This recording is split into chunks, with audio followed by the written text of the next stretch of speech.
Ek groet u hartlik. Filippense 4:13 staan daar. Jy is tot alles in staat. Jy is daartoe in staat deur Christus wat jou die krag gee. Deuteronomium 8:18 staan daar geskrywe. Dink daaraan dat dit die Here jou God is wat jou die krag gee. Met ander woorde, ons help en ons bystaan in die lewe.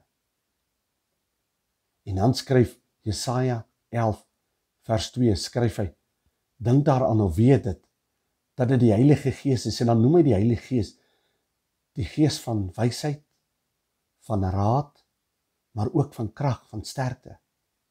Jy is nie alleen nie, daar is hulp, daar is iemand om ons by te staan, ons te help in hierdie lewe, om te maak dat ons die uitdagings kan te bowe kom en die struikelblokke kan oorwin, en as oorwinnaars uit elke situasie uittreë, en eintlik alles in ons lewe oorkom wat nodig is, wat soms vir ons 'n probleem na lyk, wat eintlik niks is nie, omdat daar iemand is wat ons die krag gee. So skryf Efesiërs, ons staan in daai verbondenheid, in ander woorde in daai krag van sy sterkte.